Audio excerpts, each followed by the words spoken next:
Halo Fitzmania, saya Jo Puanfu, biasa dipanggil nama JP, Jo atau JP. Kali ini kita akan membahas tentang bagaimana cara memilih suplemen protein. Ayo kita lihat apa sih pedoman atau acuan dalam memilih suplemen protein. Karena masih banyak yang bingung memilih suplemen merek apa, suplemen protein yang bagaimana. Yuk kita lihat sama-sama. Mari kita lihat 7 pedoman atau 7 acuan yang bisa kita gunakan dalam memilih suplemen protein yang cocok bagi tubuh. Tentu saja selain masalah laktosa, ya, karena intoleransi laktosa itu merupakan pedoman yang paling utama. Ya, kita lihat apa saja kriteria suplemen yang cocok. 1. Itulah memilih bentuk suplemen protein. Ada 4 pilihan bentuk, yaitu bubuk, tablet, cairan atau minuman, dan protein bar. Ya, tentu yang cair dan protein bar mungkin masih belum terlalu terkenal di Indonesia ya. Tapi di luar ini sudah cukup umum ya.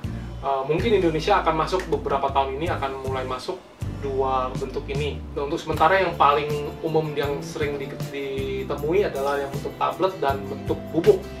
Ya, ini ada minuman kolagen plus whey malah ya, yang belum masuk ke Indonesia. Nomor 2 adalah jenis protein di suplemen. Nah, ini saya sudah bahas 5 jenis suplemen ini di konten sebelumnya. Ya, 5 jenis suplemen protein adalah di susu bubuk, bisa ada namanya, kalau di suplemen ada namanya milk powder atau milk protein isolat atau milk protein konsentrat ya. Kemudian whey, ada WPC, WPI, WPH ya. Kemudian di sumber hewani ada sapi isolat atau beef isolat, dan lalu ada putih telur isolat. Nabati adalah kedelai isolat ya, atau susu kedelai bubuk ya, bubuk kedelai, soy powder. Ada juga pea atau etis isolat. Dan terakhir adalah kolagen isolat. Nah, nomor 3, pilihan pedoman nomor 3 adalah di jumlah protein per saji. Jadi kita sebagai konsumen sebenarnya kita harus belajar memahami cara membaca nilai gizi seperti ini. Ya, kita lihat bahwa nutrisi nilai gizi seperti ini kita bahas secara singkat. Di sini atas adalah 25 serving per kontainer, jadi 25 saji per kemasan, satu kemas utuh. Nah, kemudian satu saji berat fisiknya adalah 36 gram. Biasa disebut ada dalam bentuk pilihan scoop atau sendok makan ya, tapi beratnya 36 gram. Kemudian total kalori satu sajinya adalah 140 kalori. Dan dalam satu saji ada total lemak 3 gram. Dan dalam satu saji tadi ada total karbohidrat satu sajinya 3 gram. Kemudian serat satu sajinya 0 gram, di sini tertulis 0 gram, dan gula. Dan tentu saja susu, yang namanya susu tidak ada tambahan gula, dia akan berarti ini adalah gula laktosa. Di sini dibilang include added sugar, berarti tidak ada added sugarnya, tidak ada tambahan gula. Ini berarti gula laktosa sebanyak 2 gram. Kemudian terakhir baru protein, dalam satu saji ada 25 gram. Jadi bagi yang intoleransi laktosa perlu diperhatikan gula laktosa ini ya. Bagi yang benar-benar sensitif mungkin harus pilih yang paling rendah ya angka di sininya. Oke. Selanjutnya nomor 4. Nah, acuan nomor 4 adalah persentase protein per saji. Berapa persentase protein yang ingin Anda peroleh? Karena ada berat karbohidrat dan ada berat lemak ya. Jadi total berat ini di satu kemasan yang tadi, yang di acuan nilai gizi tadi, itu 25 saji dikali 36 gram berat, ini berarti 900 gram, sekitar 2 lb ya.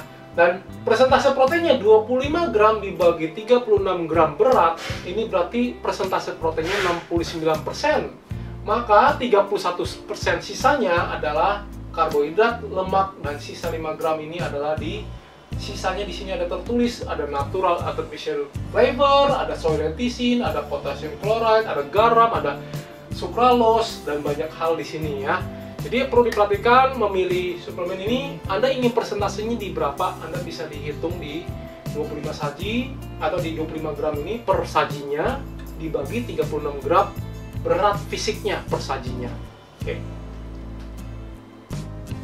Dan ini di nomor 5, acuan nomor 5 adalah biaya kepraktisan suplemen. Dan tidak dipungkiri lagi bahwa dalam membeli suplemen berarti Anda membayar sebuah kepraktisan dalam memenuhi protein. Ya, tidak sama dengan kita makan sehari-hari yang harus dimasak, atau kita pergi beli makanan, nunggu makanannya dimasak, atau menunggu dibungkus, ataupun kita meskipun sudah tersedia di misalnya di warung makan dan tinggal diambil, ya itu butuh waktu untuk mengunyah makanan tersebut.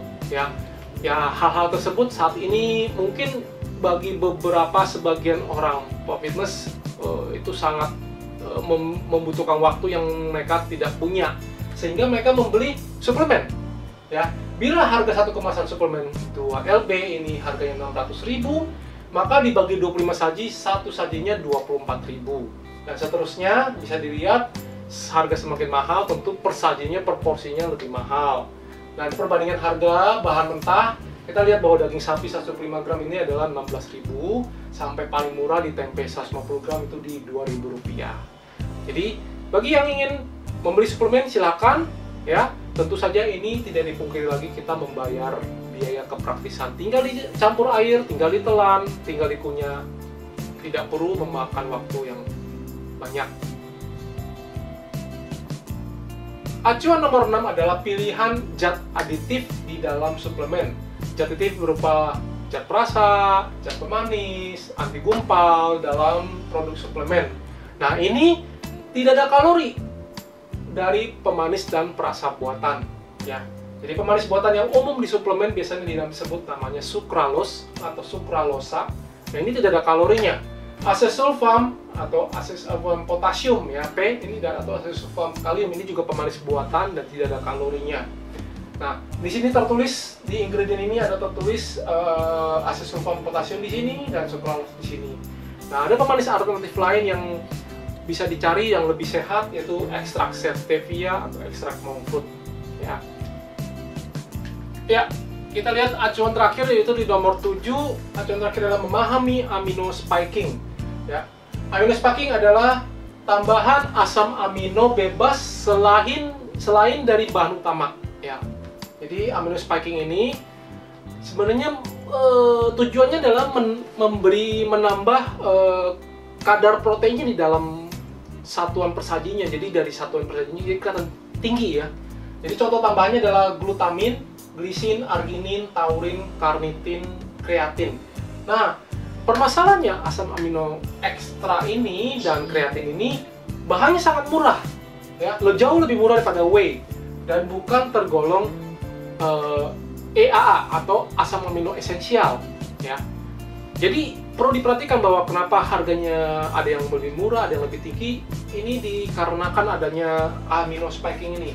Jadi seharusnya dapat 25 gram dari whey atau bahan yang lain, bahan utamanya, tetapi ternyata karena spiking cuma dapat 10-15 gram proteinnya. Ini perlu diperhatikan di komposisi tadi yang di ingredient. Jadi tertulis di situ asam amino bebasnya dapatnya apa, atau cuma dari whey. Kalau dari whey tanpa tertulis asam aminonya, berarti dia whey murni, ya. Atau bahkan ada yang ditambahkan kreatin, ya. Jadi perlu diperhatikan apakah Anda bersedia membayar untuk mendapatkan ekstrak amino spiking ini. Itu pilihan Anda, ya. Bukan berarti ini buruk, bukan berarti ini baik, ya. Oke, jadi semoga ini bisa bermanfaat, ya.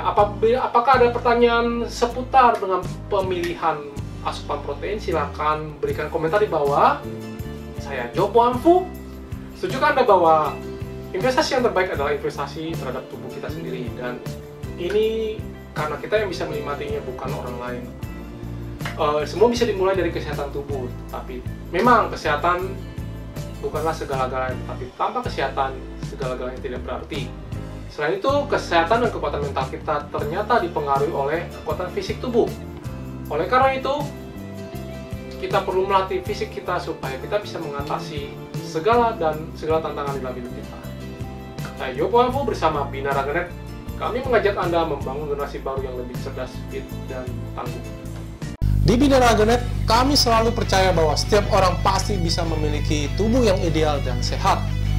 Dengan subscribe, like, dan share video ini, Anda turut membantu membangun Indonesia sehat dan kuat. Salam jelas fitness, saya JP.